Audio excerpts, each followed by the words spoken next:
Welcome everyone to this week's edition of the Current Events class. I am Sabbath Lafleur'S, and I have with me today some of our middle school students. There's a lot for us to talk about, so I'd like to introduce them and get started right away. I have Mariah James, who is a sixth grader in Great Tomorrow's Middle School. I have Charles Adams, who is an eighth grader. Charles is actually graduating in a couple of weeks, going to ATLAH High School. I have Sheba Abate, who is a seventh grader in Great Tomorrow's Middle School. I have Twain McIntosh, who is also a seventh grader in Great Tomorrow's Middle School. And I have Zamir Ward, who is a seventh grader as well in Great Tomorrow's Middle School. Welcome everyone, and thank you for sharing with me today. How is everyone? Good. Okay, great. It's great to see you all. I haven't seen you all in a couple of weeks, and in the span of a couple of weeks, there's a lot that has taken place, and I'm sure that you all are aware of this. In the midst of the coronavirus, as we are still in, and we're going to talk about some of the things that has taken place since I last spoke to you, is the George Floyd murder. And I spoke to some of our high school and college students about this last week. And we're going to talk a little bit about that, but on a different scale today.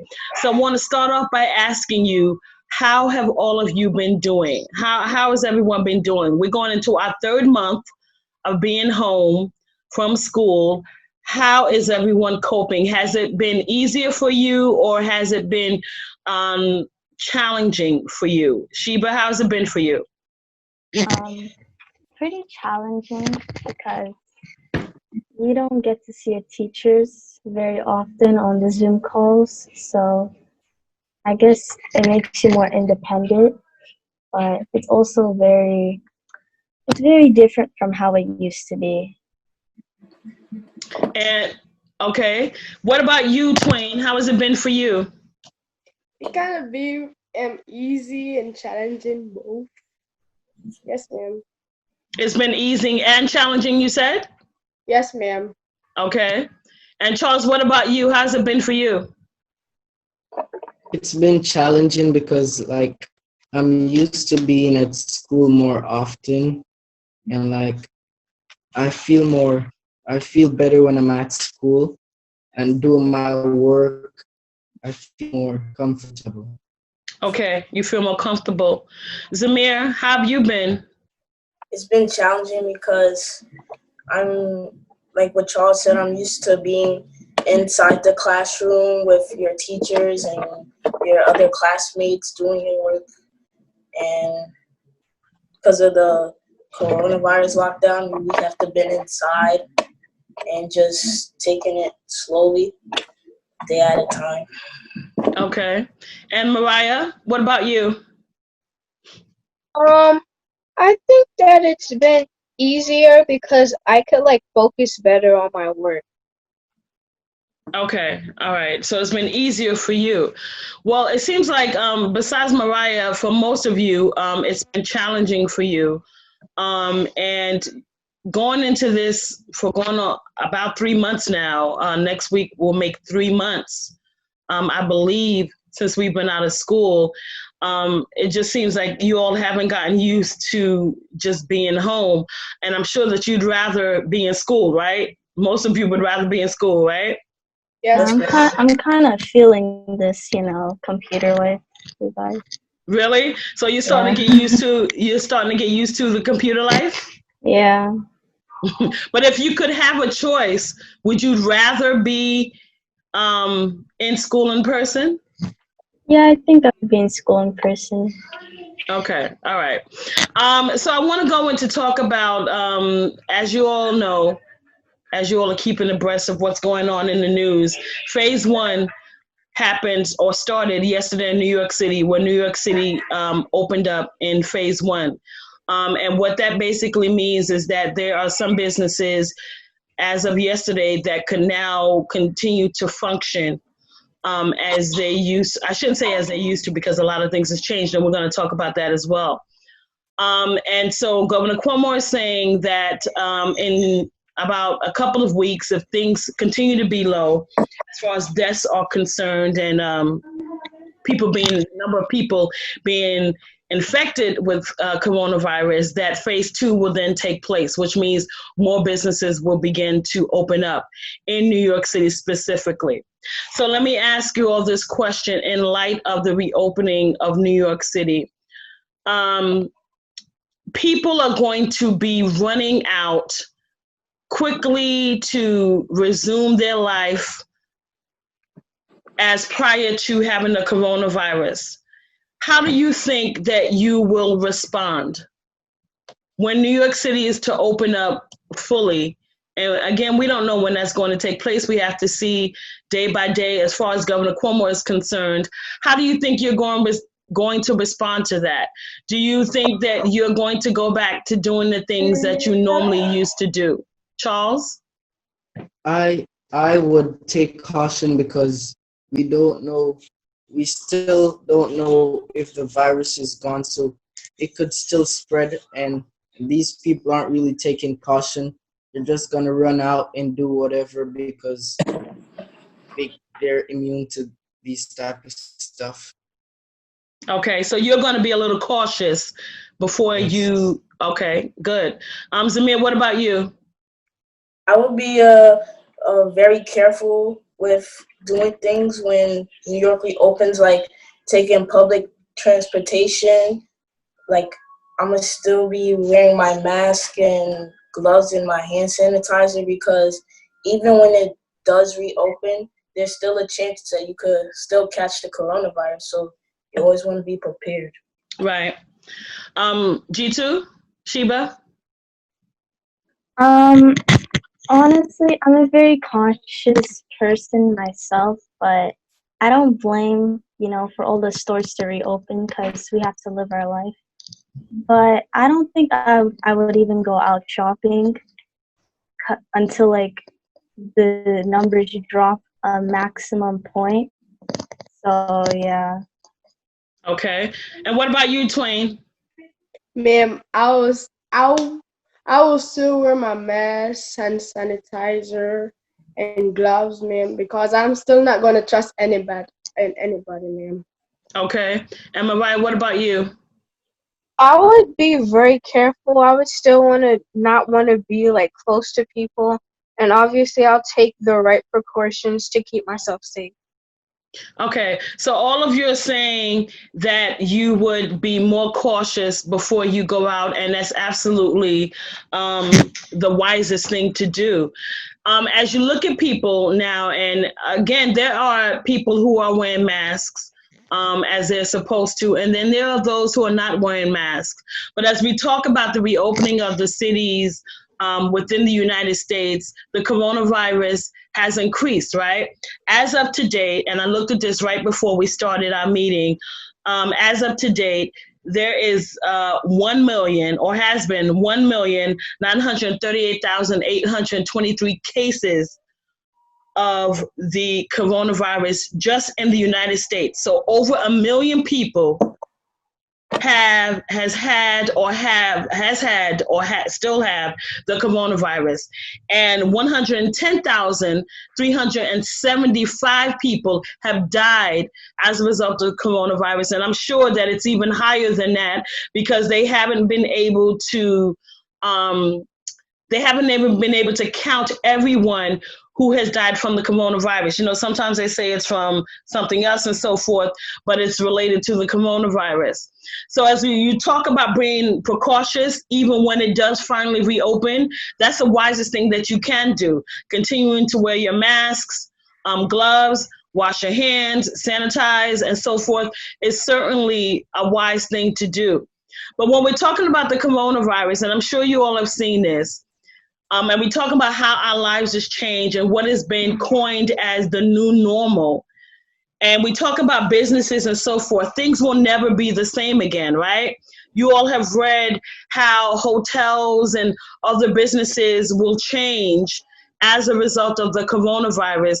So you tell me what you have learned or what you have read as we're dealing with the coronavirus. Sheba, what do you know? I read Oh, every day in the morning we watch the news briefing Mm-hmm. on the governor and mayor. So I've been up to date on a lot of the news lately.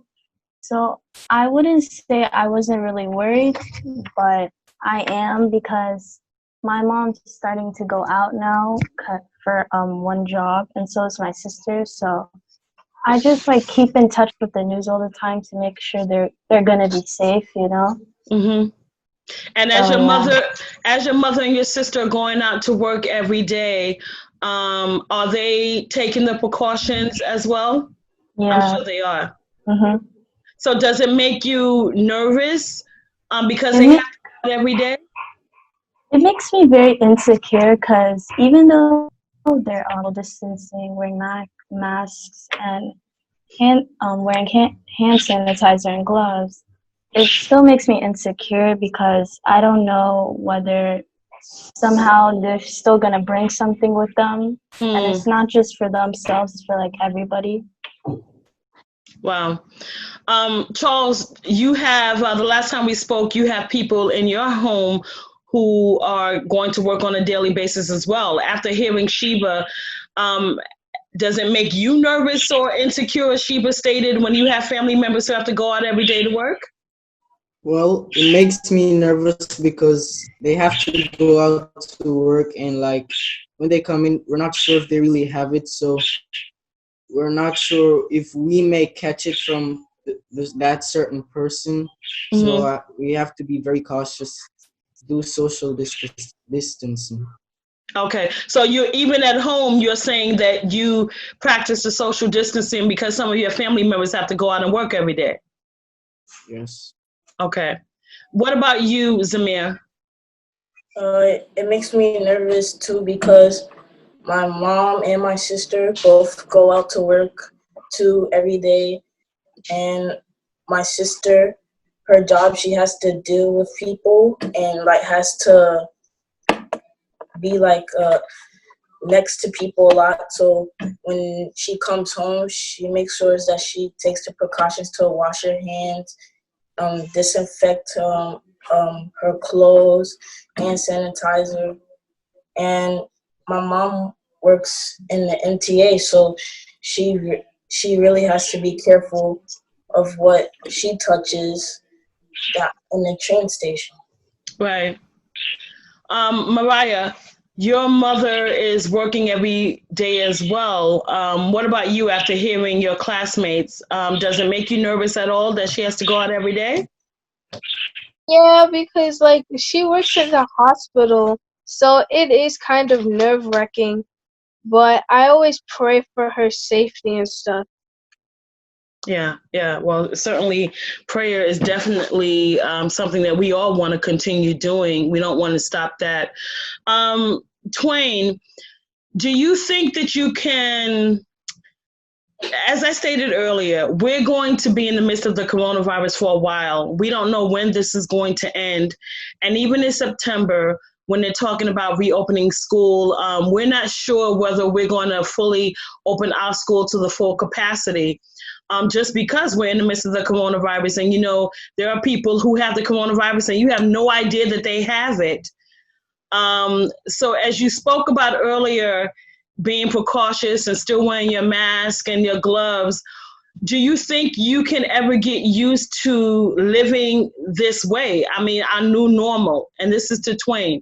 Do you think that this is too much for you to deal with, or you're getting used to the idea of this new change that we have to go through?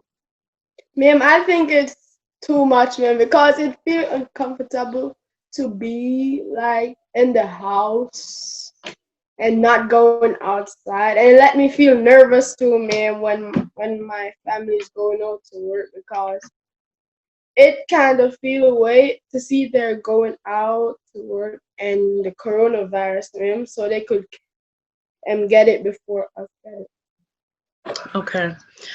As young people living in this world today, dealing with the coronavirus, that's one thing we got to deal with. Now we're looking at the other things that we have to deal with. And you all have seen the protests, you all have seen the murder of George Floyd. You all have seen some of the things that we have been going through in dealing with that. I wanted to ask you, how do you cope with dealing with all of this? Because this is just the tip of, I mean, there's a lot more that's going to happen that we have not gone through as of yet. So how has it been for you all as young people, just dealing with the things that you have seen? Charles, how has it been for you?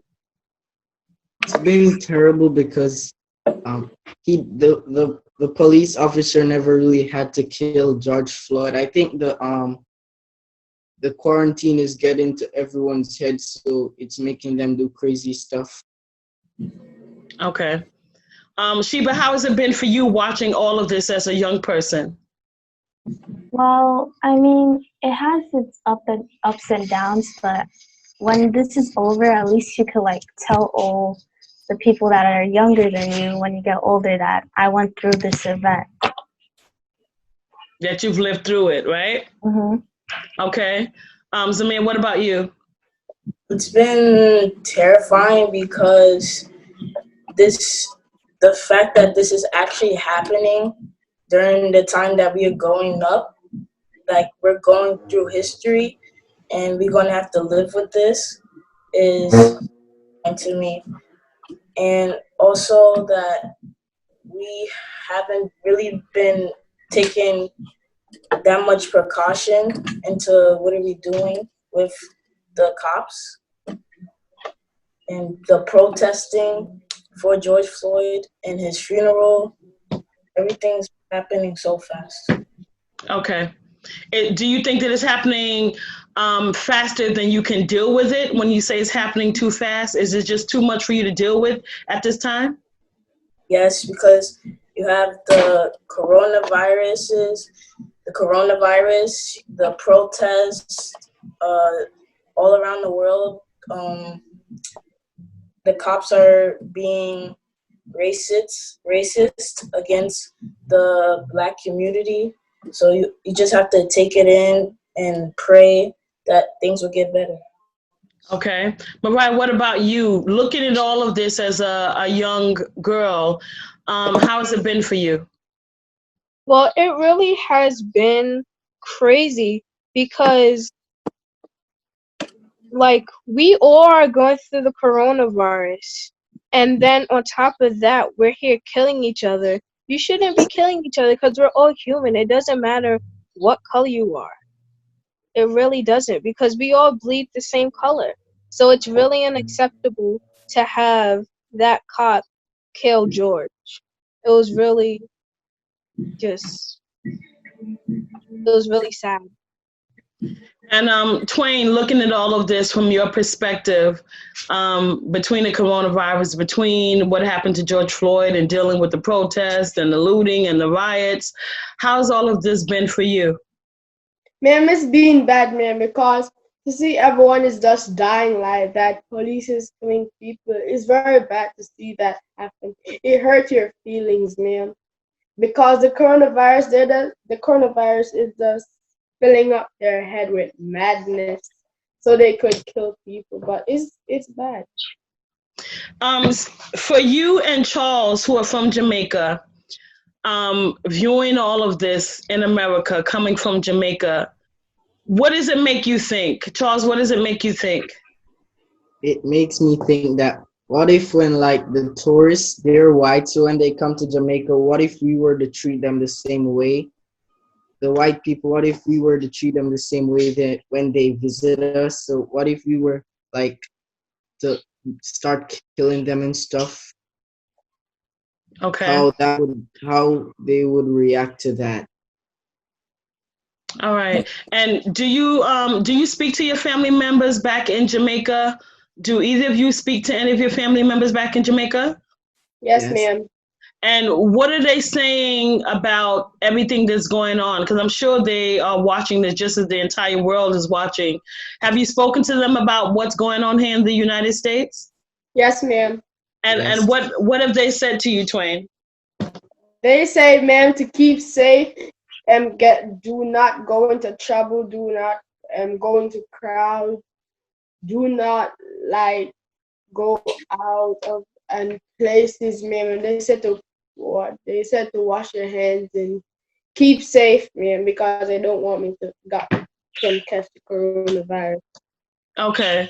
And what's the level of coronavirus case in Jamaica? Are you aware, Charles? Do you know what it is? How it's like there?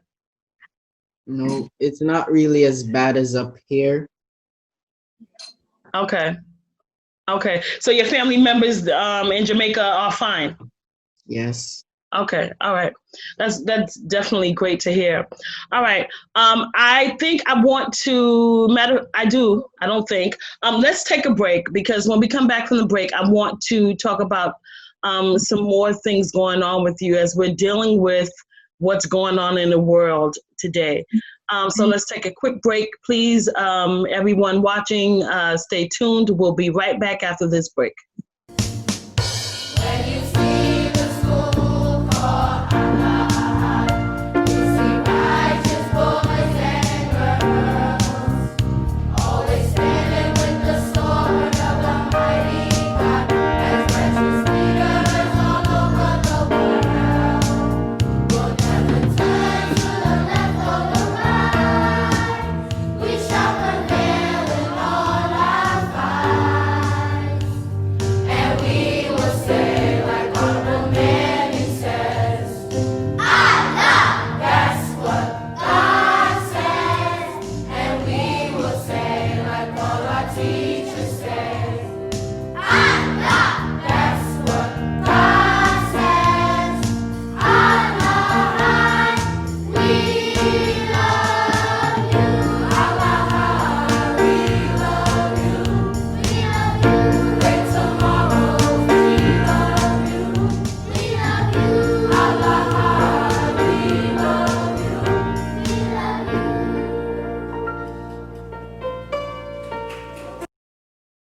I love the school. At the beginning, I had Zarek only, and it was hell for me to find a peaceful, productive, a good school.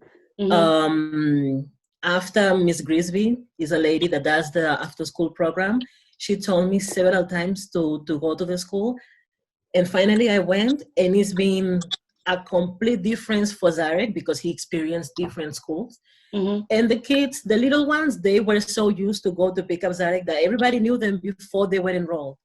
So the school has been like a second family, like a family for the kids and for me, and they feel safe there. Am I a child of the King? I pledge to not be racist against any ethnicity. It doesn't matter what color you are. All that matters is that we are one nation and one for all. We stand for righteousness. When the world comes together as one, we will be the masterpiece that represents the glory of God. Let us all stand together until we die with righteousness and not wickedness. Amen. I am a child of the King, his servant at all times.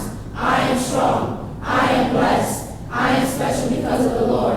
I am chosen by God, a member of his royal family. I will succeed in all my studies because the Lord is with me. Amen. You guys know I love you, but let me tell you, it's been like a 360 because not only they've been in charter schools, we moved to North Carolina for a year, so they had to experience a whole different state. And when I came back, I put them back into the same charter school they were in just because it was easy and they had their information. But I was looking for a summer camp for them, and I found out through a parent that you guys have summer camp. So I've passed by a million times, but I had no idea you guys had the summer camp. And once they were enrolled in summer camp and I found out about the school, it was like easy peasy because the kids had such a great time. They always spoke so highly of everyone there. And they can't stop talking about all the good food that I could never have time to eat.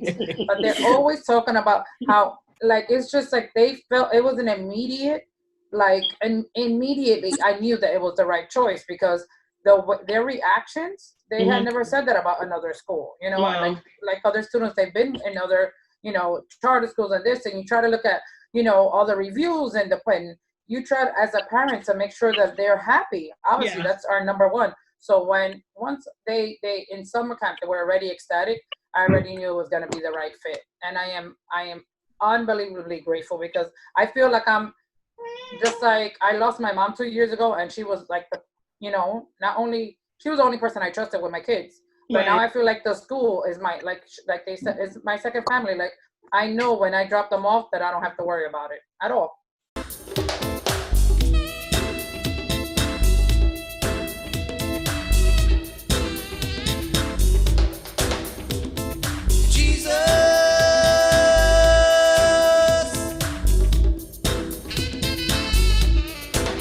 Makes my world go round.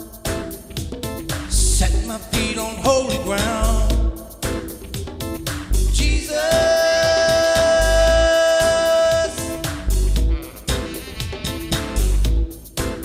makes my world go round. Set my feet on holy ground. Insight coming out of Bethel light. Insight coming out of Bethel light. Insight coming out of Bethel light. Insight coming out of Bethel light. 50,000 Well, you know, they love it. They love going there. They don't have a problem. And coming from, like I said, I used to homeschool them. I actually gave them options. I said, do you want to go back to public school? Do you want to? And ATLAH came up, and I said, do you want to give the school a try? They actually picked the school. Oh, wow. Wow. They picked Wow. it. So, and then I said, okay, let's go. And I checked it out, and I put them in, and I haven't had any problems. They feel safe. They get along with everyone. They learn at their own pace, which is great. You know, they're not, you know, pushed to key, if they, for instance, I know my son's, one of them has trouble with math. He doesn't pick algebra up as quick. So they work with him, and they Right. work with him at his pace.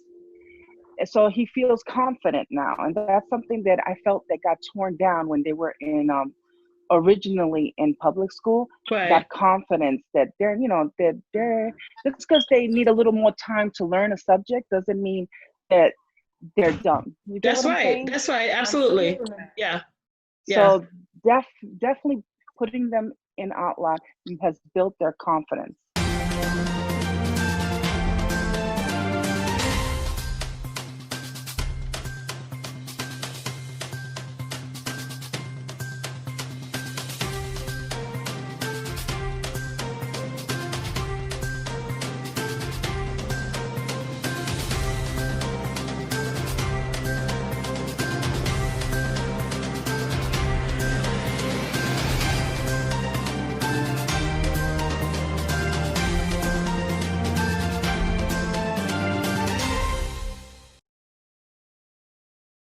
All right, we are back from the break. And again, my name is Sabbath Lafleur.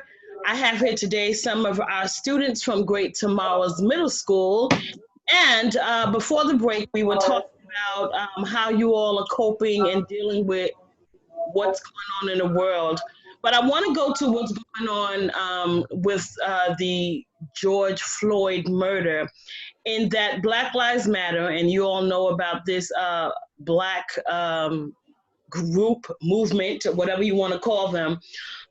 They, as well as others, are calling for the defunding of the police. Okay? And I want to talk to you all about that. And I want to it from this standpoint. I want you all to think about your communities in which you live, wherever you live right now. We're all living in New York City. But I want you all to think about specifically your communities where you live right now. And think for a moment what it would be like if there was absolutely no police around. And what that would mean for you, what that would mean for your family, what that would mean for your community. And I want you to think about that for a second as we talk about the defunding of police, as they are calling for, some people are calling for the disbandment of police. How would that affect your community? What do you think if we had absolutely no police officers at all? Would that be a good thing? Would that be a bad thing? What do you think? Sheba, what do you think? I mean, we need police officers, we really do, because without them, we'd just be having people robbing banks or just stealing things, assaulting people. So we really do need police officers. But I mean, there's no point in blaming it on every single police officer in the United States because there's like that 1% of police officers that just try to, you know, come from other people. You know, they don't do their job, so it's not everybody. Okay. Twain, what do you think? It would affect me real bad, ma'am. To see like no police is there to like protect you or save you from other stuff, ma'am. Okay. Mariah, what do you think? I think that we do need police officers because if we don't, then the world will end up in ruin. But some police officers that are not doing what they're supposed to do, they just need to be fired. Mhm. Okay. Zamir? I think that if we didn't have police officers in our community, that it would be hectic. There would be a lot of violence going around. So I think we do need police officers, but the police officers need to be doing their job correct and not just judging other human beings by their skin color. Okay. And Charles? I think it would be really bad without a police officer because everyone would just be walking around killing each other. And we humans would probably go extinct. But most of these police officers aren't really doing their job properly. They're just taking advantage. So you think, so do you all agree with defunding of the police as they are calling for? Yes and no. Zamir, you said yes and no. Elaborate. What do you mean by that? I think that the police officers that are doing their job and doing it correctly and want to protect and keep the safety of their community should get paid the money that they deserve. But if you are not doing what you are supposed to do as a police officer, you should not get the amount of money you should get paid because you're not doing what you're supposed to do. And you do a job so you can get money for the things that you are doing. Okay. And all right. Go ahead. Are you done? That's right. Okay. Sheba, what do you think about that? What Zamir just stated? I mean, police officers, even though there are some that could be cool, most of them have families and stuff, so they might need that money to take care of their wives, children. But I mean, if you're a police officer and you just assault any type of person and the police department knows that you have that kind of reputation, then they could defund those type of people. Okay, all right. And Mariah? Well, I think that certain ones that are taking advantage of their job should have their paycheck shortened. But those who are really serving justice to the people, they shouldn't have their paycheck shortened. What do you think our communities need the most of in terms of keeping law and order in our own communities, in terms of making sure things are the way they're supposed to be? Ultimately, what do you think I'm speaking specifically about the Black community, the Hamite community. What do you think the Hamite community needs overall, more so than even police officers? What would you say that they need most, Zamir? I think what they need most is to actually, I think that the government and the president should listen to what the Black community has to say and how they feel about how they're being treated, so they can know, so the government can know how to go about it and how to make things peaceful between each other. Okay. And so, and I just heard your statement, but I'm asking you, what do you think the Black community needs most of? Where we wouldn't even need policemen to, I mean, because all of you just said you wouldn't want to live in your communities without police officers, that you need police officers, though all of them are not racist and so forth. What do you think our communities need the most of? Charles, what would you say we need the most of? I think we need respect from like the white people that are being racist. We need some proper respect because you can't judge a person by the color of their skin. Okay. Sheba, what would you say? I think we just like need more men in the home so they could take care of like the younger men so they won't, do all that stuff on the street. Okay. So you're talking about having fathers in the homes. Is that what you're saying? Yes. Okay. Mariah, what would you say? I think that we need Jesus. Like, we just need to go to church and hear the word of God so we can have peace of mind. Okay. And Twain, what would you say? I agree with Charles, man.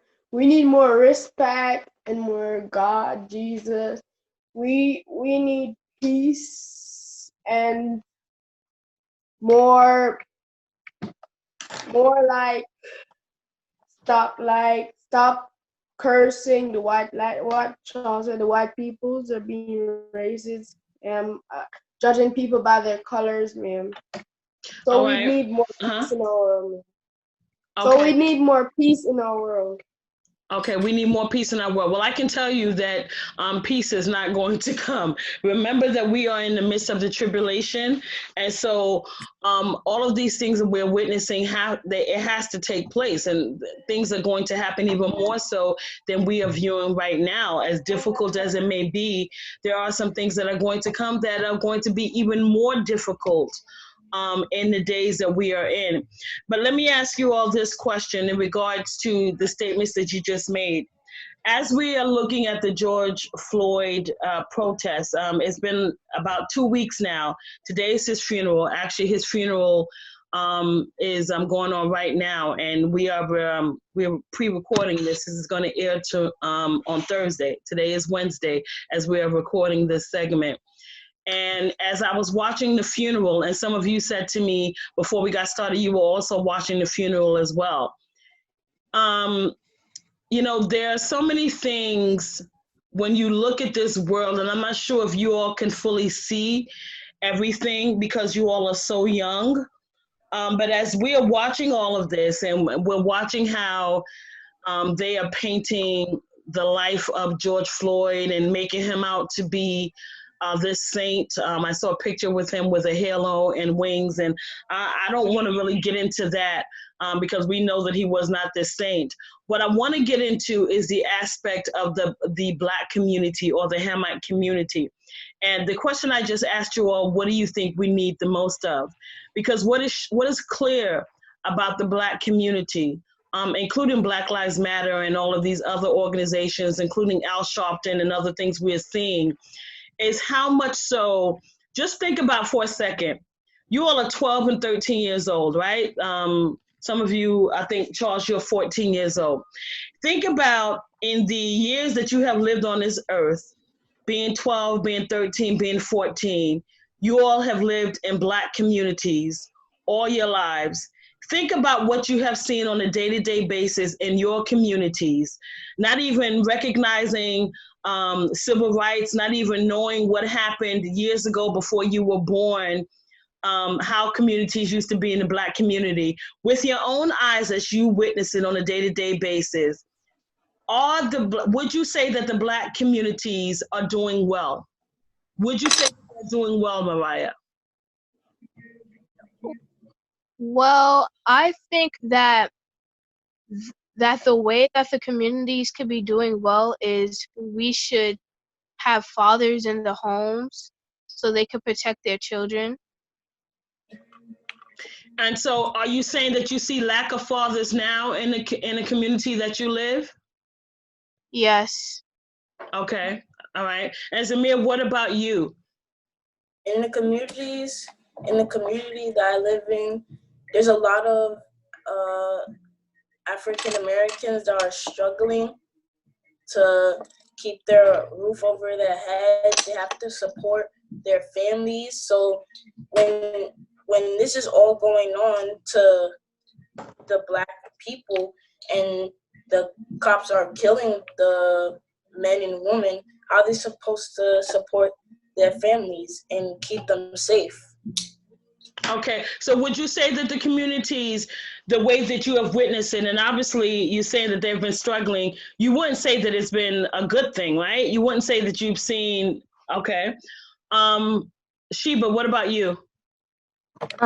Yeah, I've seen people struggle a lot, you know, in our communities because, I mean, some people here, I don't know what it is, but all they do, even like when they're going through stuff, they just take out their frustration on, you know, drugs, smoking, drinking beer every day. And I don't get it, but some people, they just do what they see others do, you know? Okay, so a couple of you have said you see people struggling. Struggling doesn't necessarily have to mean a negative thing. Struggling can actually build character. Often it does once you learn and you experience. But let me ask you all this question based upon what you all have stated. So you've seen these things in your communities, and most of you, if not all of you, would say that it has not been good what you have been witnessing in the communities that you live in, right? So what things like what you have been seeing during this time with the George Floyd murder? And again, we know that it is a murder. We know that there are racist people out there. There's no denying that. Would you say that the things that you are seeing is going to help your community, is going to change your community for the better? Charles, do you think that what you are witnessing now is going to change your community for the better? No. And why do you say no? Because this would probably tear like the Black community. It would tear us apart, and like most of us are really suffering from what's going on now in life. Okay. Twain, what would you say? I agree with what Charles said about the Black people tearing us apart with the community, man. Okay. So you're saying that Black people are tearing us apart. I want you to be more specific. What do you mean when you say Black people are tearing us apart? No, the white people are tearing us apart. Oh, okay. You're saying the white people, okay. But in regard to the Black communities, Zamir, do you think that what is going on now is going to change what's happening or what's going on a day-to-day basis in your community? No, because if the people in our community are struggling now and having a hard time with their life now, and then the white people come into play and even ruin it even more for them, how are our community supposed to prosper and get and support each other? They're supposed to be one, and they just keep tearing us apart. Like, okay, I hear what you all are saying, but let me ask you all this question, because as I'm listening to you all, so many questions are going through my mind. Do you think that your communities or the Black communities in general are the way they are because of white people? Are we to blame white people for the reasons our communities are the way they are? No. But go ahead, you said no. Why? Because it's not even really necessarily them. It's ourselves. We should be more disciplined enough to take care of our own communities instead of putting the blame on other people. Okay. And Mariah, what do you have to say to that? I think no, because even the Black people, we're fighting each other, and we should come together so we could be stronger. So the JFF people, they don't have to look down on us. I would like Okay. to. Go ahead. Go ahead, Zamir. And, during when the protests are happening, you see white people in the protest, protesting with other African Americans. Not all the white people are like that, but some are. The people that are racist towards them are really the ones that have to do a lot with it. But I think that if they can just listen to us, like I said before, they will start to understand. Okay. Twain, do you have anything to add to what Zamir just stated? No. No. Okay, Charles, what about you? I think it's because of our action why we're in this situation right now. What do you mean? Because we're not disciplined. It's because we're not disciplined enough and we haven't trained ourselves right enough to do certain stuff for ourselves. So the white people look down on us.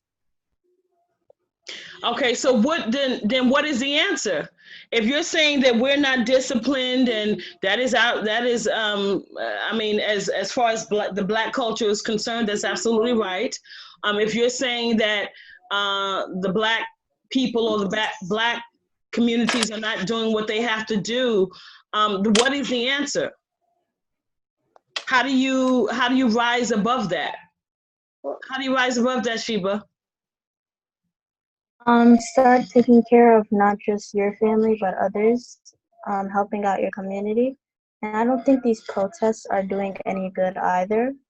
Maybe if you just like be a racist police officer, you just go out your day, you know? Just stop doing bad things that will get you in trouble by the other police. Okay.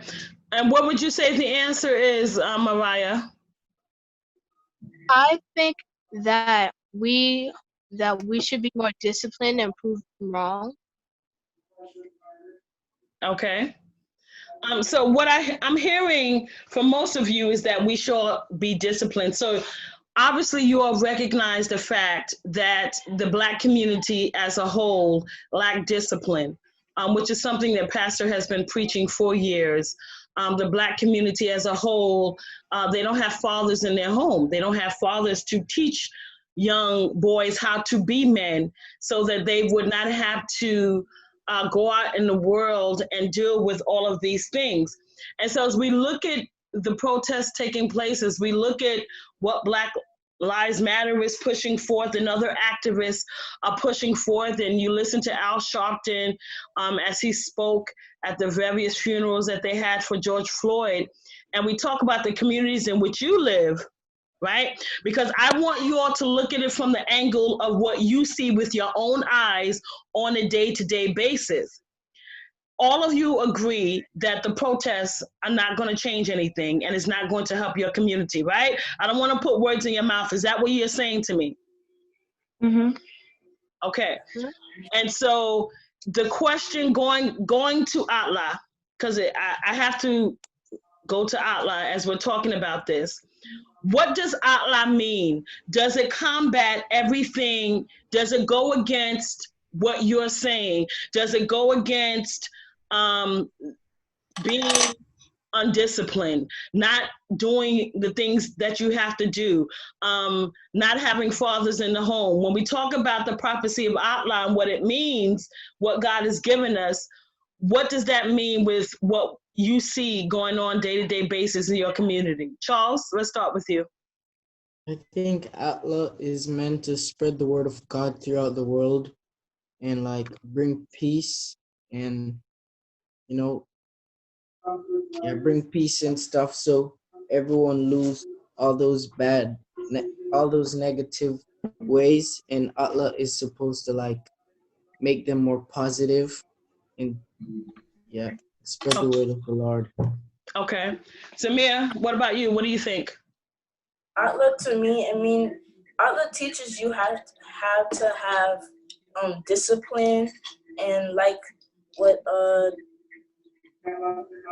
Lord said about the fathers not having the home, having the home. ATLAH teaches the young men how to grow up to be righteous men. Does discipline. It teaches us what we should do for our community. Okay. Sheba, what about you? ATLAH teaches you to be righteous. It teaches you to have class. It teaches you to make sure when you get older, you make sure you serve your family, take care of them, not just your family, but your entire community. Okay. And Twain? ATLAH teaches you discipline and how to bring peace in the world. How to, like, when you grow up, you know what to do and what to. Okay. And Mariah? ATLAH teaches you like how to be a world leader, how to be successful, and how to make yourself into somebody.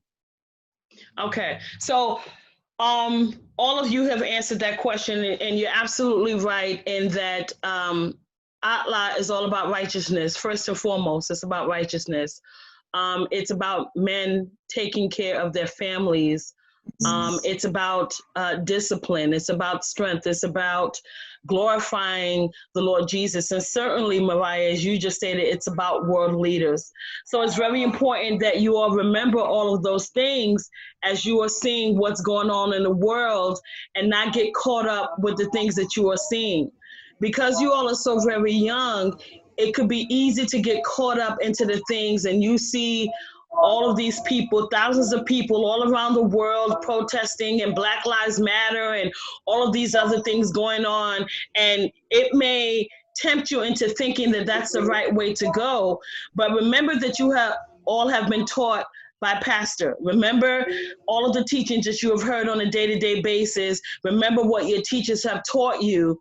And anything that goes against the word of God, you should automatically know, your alarm should go off right away. Wait, that's not what I heard. That's not the teaching that I got. That goes against the teaching that I was taught. That goes against what I believe, how I've been trained. Your alarm should automatically go off, and you know that that's the wrong way. And so I'm saying this to you because you all are so very young. And, you know, again, I was watching the funeral right before we started the show, and all of the things that I was seeing, and people were speaking in the name of the Lord, and people were singing in the name of the Lord and saying all of these things. And it's quite clear that they really don't know the Lord. But see, you can't tell them that. You can't tell them that they don't know the Lord, or you could tell them that they're not going to like it. But these are some very trying days. And so as young people, I want to encourage you all, just stick with Pastor Manning. Stick with Pastor Manning. No matter what you see on TV, no matter what you hear from people outside, be very, very careful. You know what you've been taught. You know what you've heard from the teachings. Be careful as you're watching all of these things take place, is what I want to say to you all, because it's very easy to get caught up into these things, especially as young people.